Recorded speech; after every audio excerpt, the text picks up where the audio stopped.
Well, good morning, everybody, and welcome to ITHive.org's live tech show, episode 66 for January 5th, I believe. Yeah, so today we're going to talk about websites, and of course, like always, if you're watching live, you got a question, please post it, and we will address that as well if possible.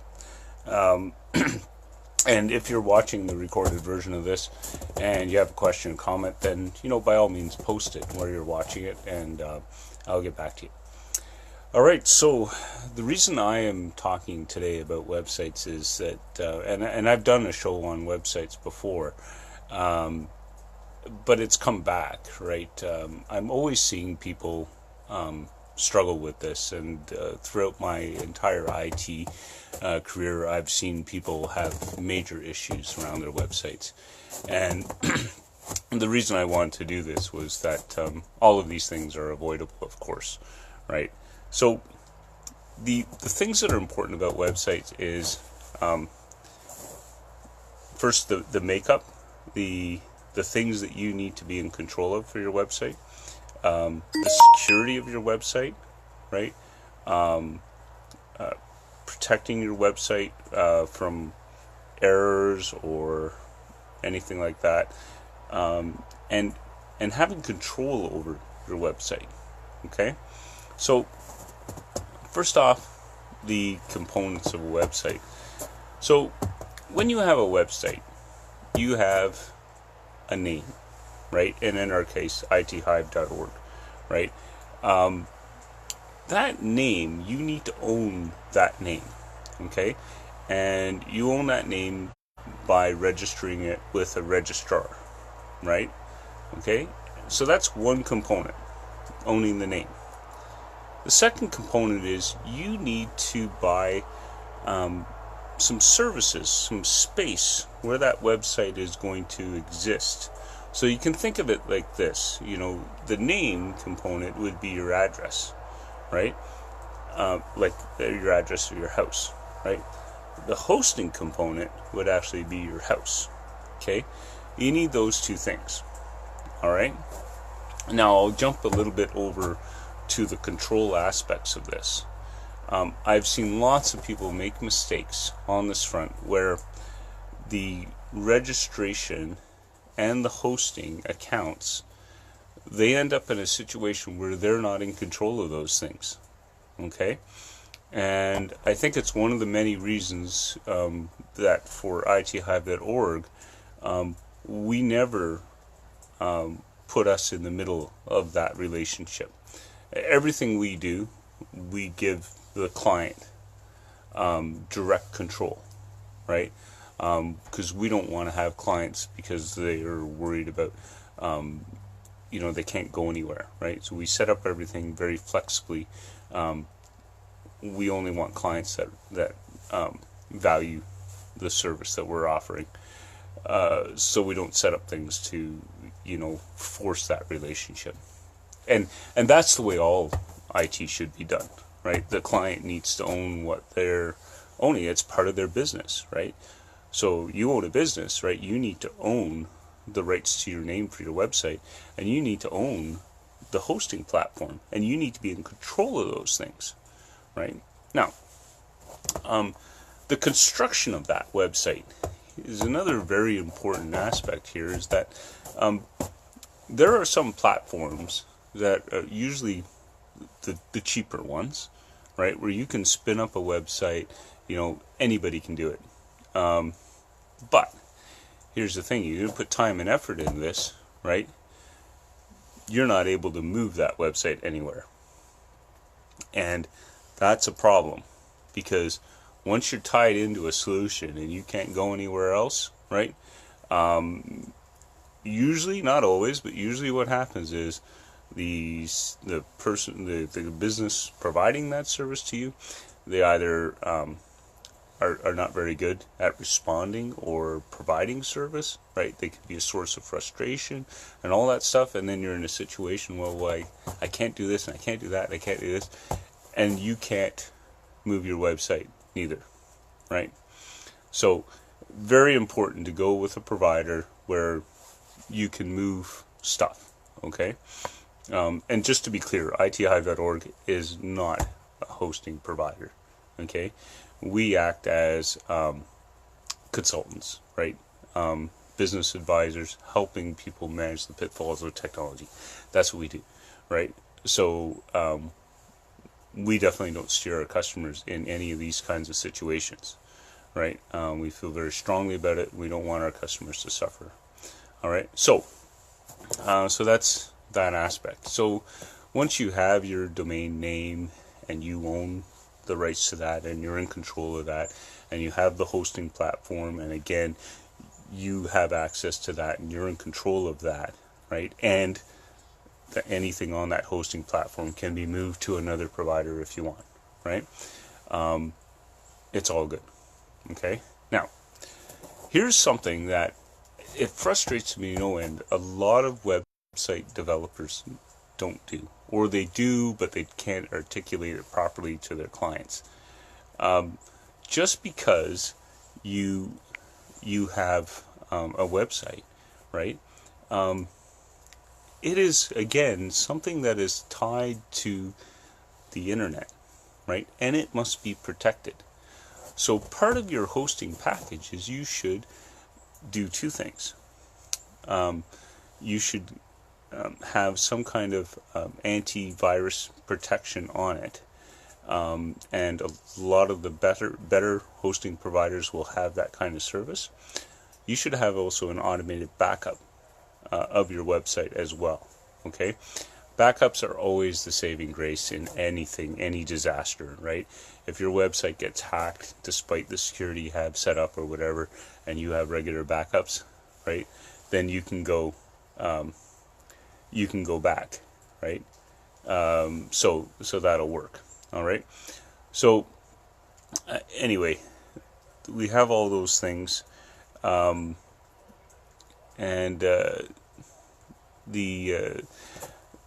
sorry, my phone is doing stupid things, so hopefully this isn't interfering with the call. But anyway, so I can't see myself anymore. But anyway, I think it's still working.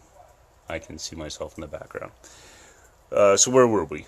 Yeah, so security of your website. I had a conversation with a client this week, and they expressed some concern with a hosting provider, but their website got hacked, right? And then they wanted the hosting provider to fix that for them. Well, the hosting provider came back and said, "Well, yeah, we'll fix that for you, but it's going to cost you $400, right?" Which she was outraged about, that much money. But you know, the problem here is twofold. There was no backup of the website, right? And there was no security preventing any issue in the first place. So that's why these things happened, right? If there was at least a backup of the website, which doesn't cost a lot of money a month, right? Then the hosting provider could have easily, for a very nominal fee, restored the website back. Now, the issues that surrounding why it got hacked in the first place would still be there, but it's much easier to roll back and fix, okay? Now, so that's an important thing with that, with websites. Now, the other problem here is that you know, the other aspect to security is making sure that the components of your website stay up to date, right? So, you know, it's just like a computer or anything else. Your website needs regular maintenance, and it needs somebody to look after it. If you think you can just throw it up there and never have to worry about anything again, well, that's not correct, right? It needs attention, and without attention from people, from human beings, right, you're going to run into trouble, okay?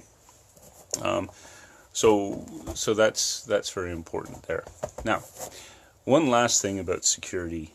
There's a big thing on the internet now that Google will not favor your website unless you have a security certificate. And so what does that mean? Well, your website is it is set up to be secured. So it's a lot harder to hack. Things are encrypted. The communication to the website is encrypted. All that stuff. And you know this by it has HTTPS in front of it. And when you're at that website, you can see an actual lock that shows up in your browser indicating that it's secured. So this is a big trend now, and it's a big trend to try and prevent hackers getting into websites and causing all kinds of problems, right? So it's a lot harder to do if you have a secured website. Now, so that's another thing that you should look into and do, right? Because here's the trick. This is what a hacker will love to do, and hackers are more covert and sneaky these days. But if a hacker can get into a website that's trusted by people, right, they might not deface the website or cause anything to happen in that website. However, when you go there thinking this is a trusted source of information or whatever, right, you could get malware or a problem on your device, right, and then suddenly you become a target, right? And then because you're at a website that you trust, right, and you have this problem, then you become a victim, right, and you get that from your trusted source. And so let's say your customers find this out. What's that going to do to your business, right? This is your storefront. This, if I took this as an extreme analogy here, this would be no different than your customers walking into your store, right, and then being held up or robbed, right, and then you not knowing that there's robbers in your store, right? That's what's going on there, right? So it'll hurt your reputation is what I'm after. So, oh, hi Casey. Sorry, I didn't see that you said hi there. But nice of you to join me.